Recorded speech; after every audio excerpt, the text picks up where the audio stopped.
नमस्कार, मैं हूं देवशंकर नवीन। भारतीय भाषा केंद्र जवाहरलाल नेहरू विश्वविद्यालय में प्रोफेसर हूं। ईपीजी पाठशाला के अंतर्गत अभी हम मध्यकालीन काव्य अर्थात भक्तिकालीन काव्य में पद्मावत की ऐतिहासिकता और उसके महाकाव्यत्व पर बात करेंगे। इस पाठ में हम एक ऐतिहासिक ग्रंथ के रूप में पद्मावत की उपादेयता समझ सकेंगे। पद्मावत की ऐतिहासिकता संबंधी प्रमुख विद्वानों के मत से परिचित हो सकेंगे। पद्मावत की ऐतिहासिकता और काल्पनिकता का अनुपात समझ सकेंगे। भारतीय पद्धति पर लिखे गए महाकाव्य के रूप में पद्मावत की मूल्यवत्ता को जान सकेंगे। हिंदी साहित्य के इतिहास में सूफी काव्यधारा की सर्वश्रेष्ठ रचना पद्मावत है। पद्मावत के रचनाकार मलिक मोहम्मद जायसी ने इस कृति में मुख्य रूप से राजा रत्नसेन एवं रानी पद्मावती की प्रेम कथा का वर्णन किया है। इस महाकाव्य के अंतर्गत जायसी ने ऐतिहासिक एवं काल्पनिक दो पक्षों को दर्शाया है। रत्नसेन और पद्मावती के प्रेम का लौकिक और अलौकिक चित्रण इस महाकाव्य में दर्शाया गया है, जो इस महाकाव्य की बड़ी विशिष्टता है। यही कारण है कि यह काव्य सूफी काव्य परंपरा की सर्वश्रेष्ठ कृति मानी जाती है। सबसे पहले हम पद्मावत की ऐतिहासिकता पर थोड़ी सी बातचीत करते हैं कि पद्मावत की ऐतिहासिकता पर बात करते हुए कुछ विद्वानों की राय देखेंगे। तो आचार्य रामचंद्र शुक्ल ने पद्मावत की कथा को दो भागों में विभाजित किया है। पूर्व कथा के रूप में उन्होंने रत्नसेन की सिंघल द्वीप यात्रा से लेकर चित्तौड़गढ़ वापस आने तक की घटना को रखा है और राजा द्वारा राघव चेतन को निकाले जाने से लेकर पद्मावती और नागमती के सती होने तक की घटना को कथा का उत्तरार्ध माना है। आचार्य शुक्ल के अनुसार कथा का पूर्वार्ध तो एकदम कल्पित है, लेकिन उत्तरार्ध एक ऐतिहासिक कथा पर आधारित है और इसे प्रमाणित करने के लिए उन्होंने तर्क दिया है। और यह तर्क उन्होंने टॉड के राजस्थानी इतिहास में वर्णित प्रसंगों से उल्लेख करते हुए तर्क दिया है। और प्रसंग इस तरह है कि विक्रम संवत 1331 में चित्तौड़ के सिंहासन पर लखन सिंह बैठा। वह छोटा था। इससे पहले उसका चाचा भीमसी का अर्थात भीम सिंह का राज्य था। भीमसी का विवाह सिंघल के चौहान राजा हमीर संक की कन्या पद्मावती से हुआ, जो रूप गुणों में जगत में अद्वितीय थी। उसके रूप की ख्याति सुनकर दिल्ली के बादशाह अलाउद्दीन ने चित्तौड़ पर चढ़ाई कर दी। घोर युद्ध हुआ। युद्ध के उपरांत अलाउद्दीन ने संधि का प्रस्ताव भेजा कि मुझे एक बार पद्मावती का दर्शन ही तो हो जाए तो मैं दिल्ली लौट जाऊं। जब वह दर्पण में छाया देखकर लौटने लगा, तब राजा उस पर पूरा विश्वास करके घर के बाहर तक उसको पहुंचाने आया। राजा को कैद करके यह घोषणा की गई कि जब तक पद्मावती न भेज दी जाएगी, राजा नहीं छूट सकता। अलाउद्दीन के पास कहलाया गया कि पद्मावती जाएगी, पर रानी की मर्यादा के साथ जाएगी। अलाउद्दीन अपनी सेना को वहां से हटा दे, पर्दे का पूरा इंतजाम कर दे। ऐसा हुआ भी। पद्मावती के साथ बहुत सी दासियां रहेंगी और दासियों के सिवा बहुत सी सखियां भी होंगी, जो उसे केवल पहुंचाने और विदा करने जाएंगी। अंत में 100 पालकियां अलाउद्दीन के खेमे की ओर चली। हर पालकी में एक एक सशस्त्र वीर राजपूत बैठा था। पद्मावती को अपने पति से अंतिम भेंट के लिए आधे घंटे का समय दिया गया। राजपूत चटपट राजा को पालकी में बैठाकर चित्तौड़गढ़ की ओर चल पड़े। इधर भीमसी के लिए तेज घोड़ा तैयार खड़ा था। गोरा बादल के नेतृत्व में राजपूत वीर खूब लड़े। अलाउद्दीन अपना सा मुंह लेकर दिल्ली वापस लौट गया। अलाउद्दीन ने संवत 1346 में फिर चित्तौड़गढ़ पर चढ़ाई कर दी। स्वयं राणा के युद्ध क्षेत्र में जाने की बारी आई। तब पद्मावती ने जौहर दिखाया। आगे उन्होंने लिखा कि 2-4 ब्यौरा को छोड़कर ठीक यही वृत्तांत आईने अकबरी में दिया हुआ है। आईने अकबरी में भीमसी के स्थान पर रतनसी अर्थात रत्न सिंह या रत्नसेन नाम है। रतनसी के मारे जाने का ब्यौरा भी दूसरे ढंग पर है। इन दोनों ऐतिहासिक वृत्तों के साथ जायसी द्वारा वर्णित कथा का मिलान करने से कई बातों का पता चलता है। पहली बात तो यह है कि जायसी ने जो रत्नसेन नाम दिया है यह उनका कल्पित नहीं है। जायसी को इतिहास की जानकारी थी। अपनी कथा को काव्योपयोगी स्वरूप देने के लिए ऐतिहासिक घटनाओं के ब्यौरों में कुछ फेर फार करने का अधिकार कवि को बराबर रहता है। जायसी ने भी इस अधिकार का प्रयोग किया, कई स्थानों पर किया। लेकिन बहुत सारे विद्वान शुक्ल जी के इस विचार से सहमत नहीं हैं। उनके अनुसार यह कथा इतिहास की नहीं है। विजयदेव नारायण शाही ने टाड की राजस्थानी गाथा को इतिहास मानने से इनकार कर दिया। इस संदर्भ में रामपूजन तिवारी लिखते हैं कि टाड के राजस्थान में इस कहानी का जो रूप मिलता है उसका आधार राजपूताने के चारणों में प्रचलित इस कहानी की परंपरा है। एक स्पष्ट बात समझी जा सकती है कि चारणों की इस कहानी में बहुत सी बातें अवश्य आ गई होंगी जिसका इतिहास से अनुमोदन नहीं हो सकता। टाड द्वारा प्रस्तुत इस कहानी में भी कई ऐतिहासिक असंगतियां आ गई हैं।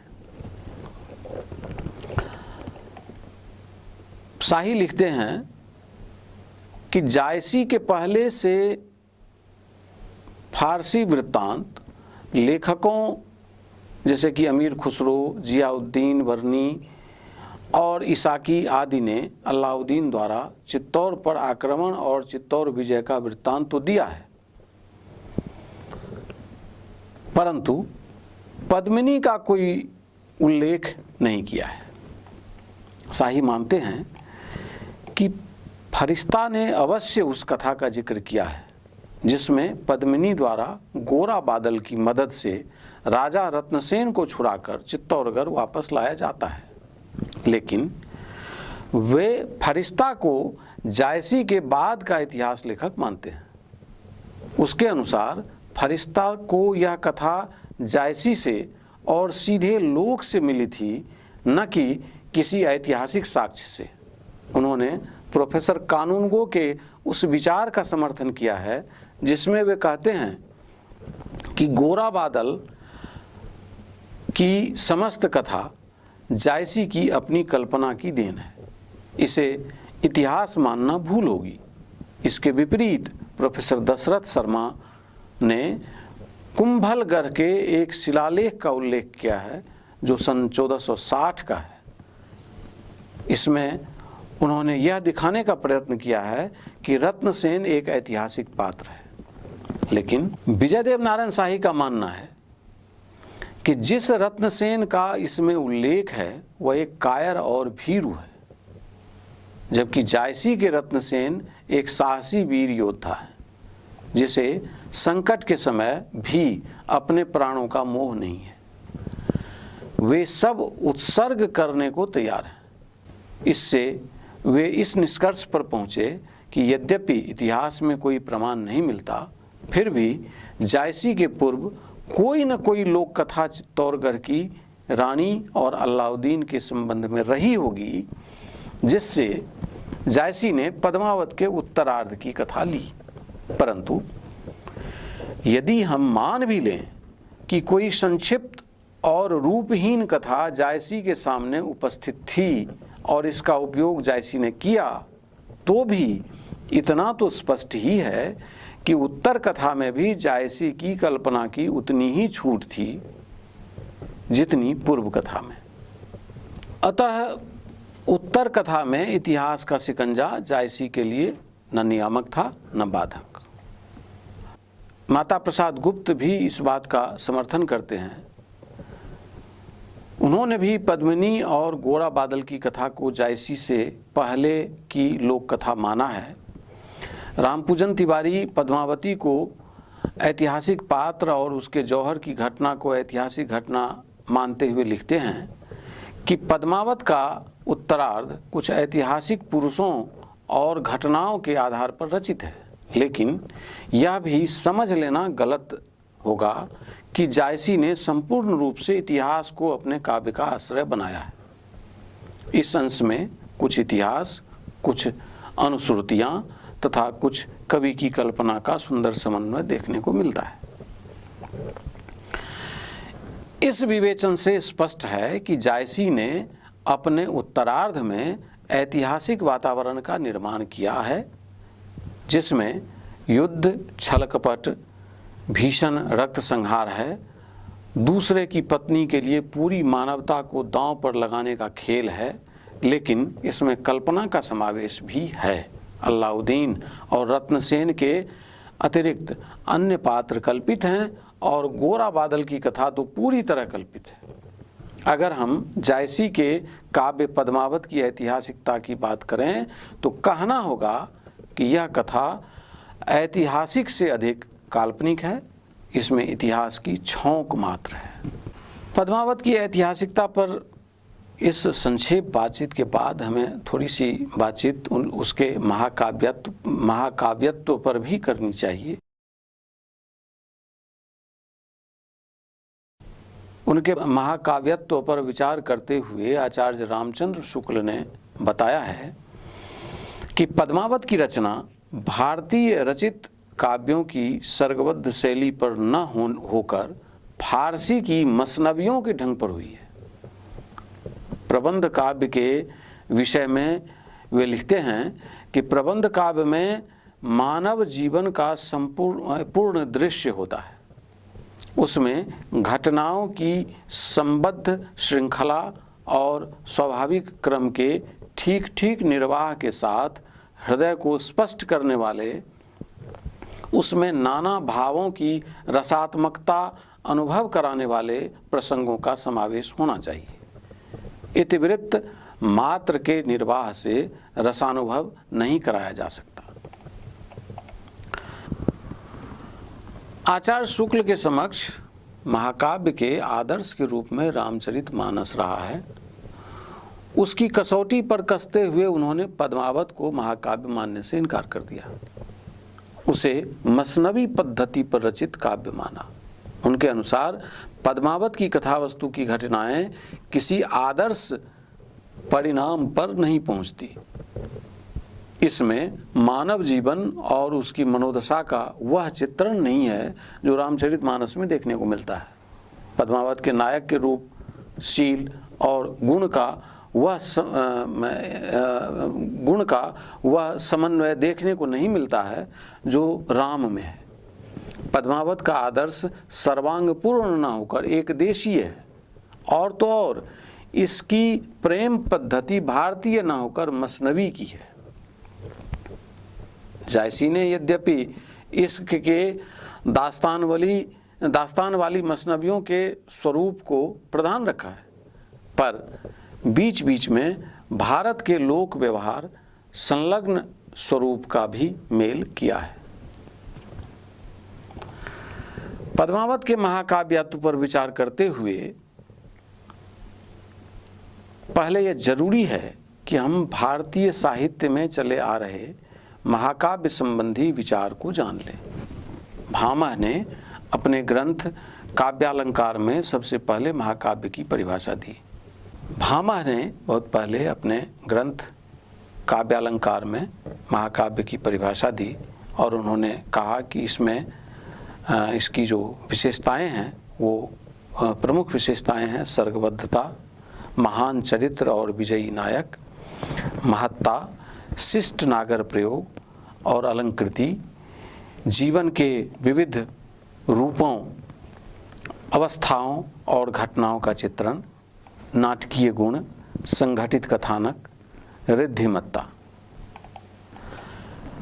ऐसे ही दंडी ने, आचार्य दंडी ने महाकाव्य के लक्षण बताए। फिर उनके बाद रुद्रट ने भी लक्षण बताए। रुद्रट की राय है कि महाकाव्य कोई लंबी पद्यबद्ध कथा होती है, उसमें प्रसंगानुसार अवान्तर कथाएं होती है, अर्थात उसमें पुराण तथा कथा आख्यायिका के भी तत्व होते हैं। कथा सर्गबद्ध और नाटकीय तत्वों से युक्त होती है, उसमें जीवन की समग्रता का चित्रण होता है और किसी प्रधान घटना जैसे युद्ध या साहसिक कार्य आदि का आश्रय लिया जाता है। अलंकृत वर्णन होता है, प्रकृति चित्रण होता है, विभिन्न नगरों देशों आदि का वर्णन होता है। उसका नायक सर्वगुण संपन्न महान वीर, नीतिज्ञ और कुशल राजा होता है। उसके प्रतिनायक और उसके कुल का भी वर्णन होता है। अंत में नायक की ही विजय दिखाई जाती है। कथा का कोई महान उद्देश्य होता है, चतुर्वर्ग फल की प्राप्ति होती है, साथ ही उसमें सभी रस होते हैं। कथा में अलौकिक और अप्राकृतिक तत्व होते हैं। इसी तरह आचार्य विश्वनाथ ने महाकाव्य की परिभाषा देते हुए कुछ नई बातों का समावेश किया कि महाकाव्य का नायक क्षत्रिय होता है, लेकिन एक वंश या अनेक वंश के कुलीन राजा भी महाकाव्य के नायक हो सकते हैं।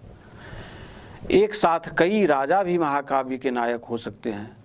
विश्वनाथ ने रसों की संख्या सीमित करते हुए 3 रस, श्रृंगार, वीर और शांत में से किसी एक का अंगी रस होना स्वीकार किया है। विश्वनाथ ने महाकाव्य के लिए कम से कम 8 सर्गों का होना आवश्यक माना है। विश्वनाथ के अनुसार ये सर्ग न तो अत्यधिक बड़े होने चाहिए न छोटे।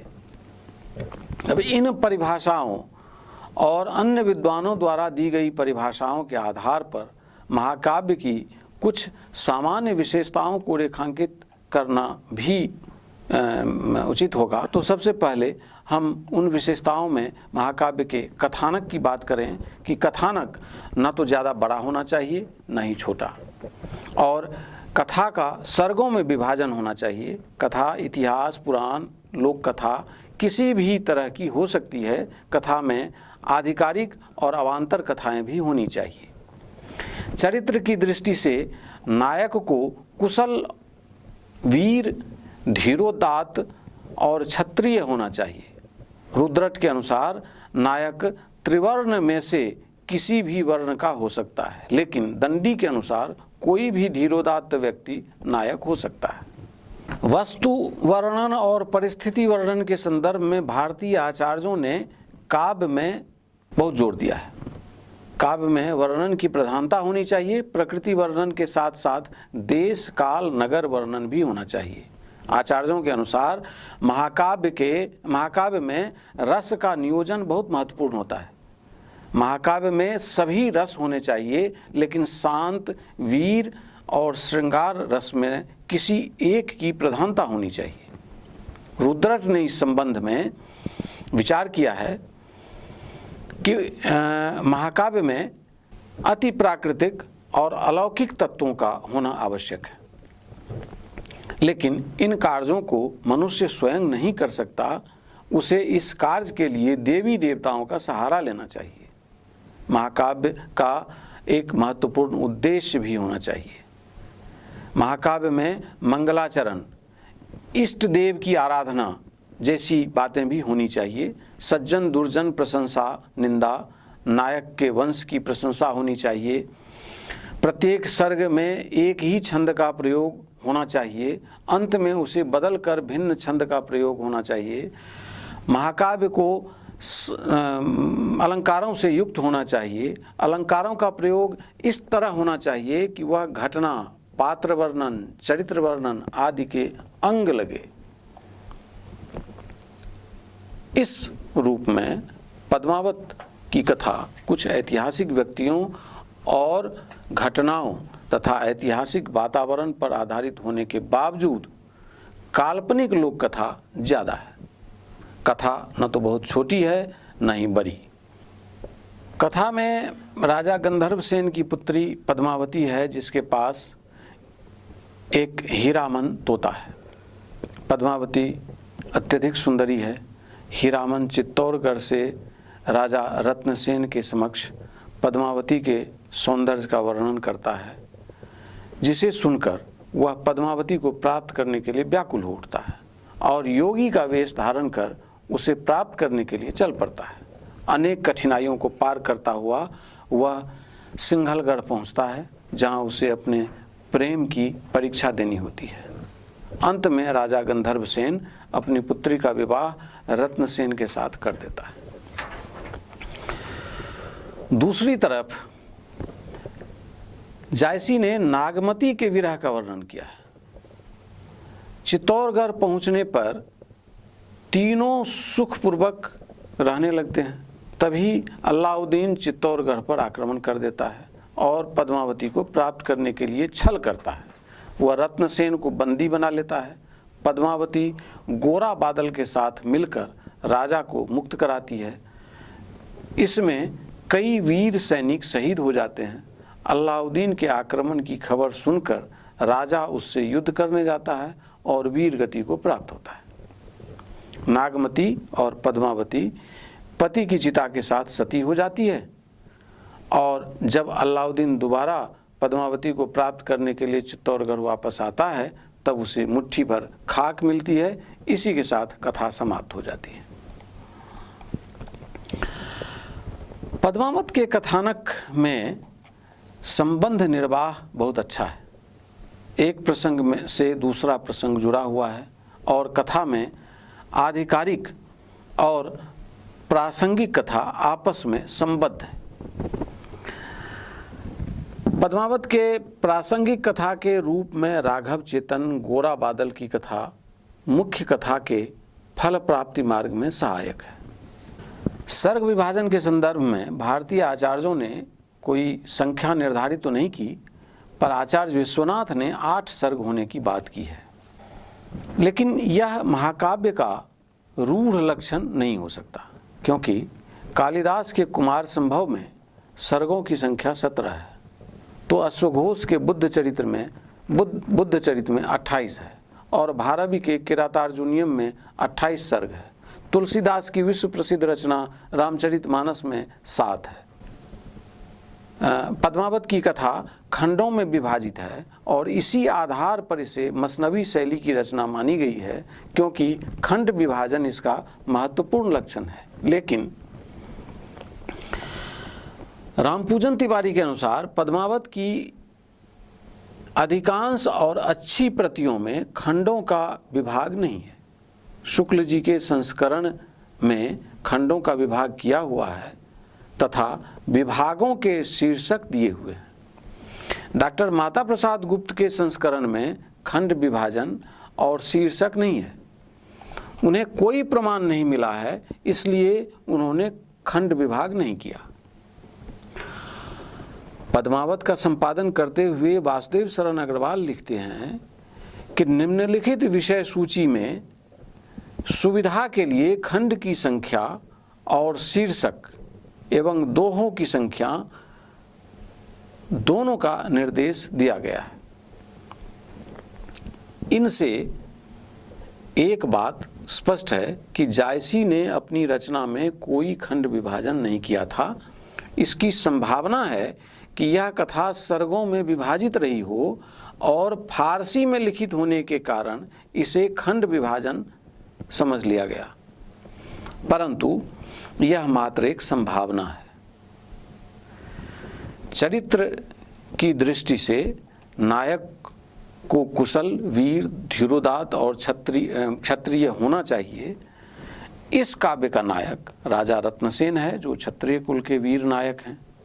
वे एक प्रेमी है और अपने प्रेम मार्ग में आने वाली किसी भी कठिनाई का सामना करने को तैयार हैं। इसके साथ ही जब उनके राज्य पर आक्रमण होता है, वे साहस के साथ युद्ध भूमि में डटे रहते हैं।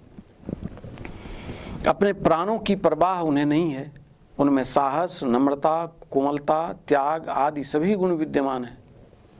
और वस्तु वर्णन तो परिस्थितियों का वर्णन जायसी के काव्य का की महत्वपूर्ण विशेषता है।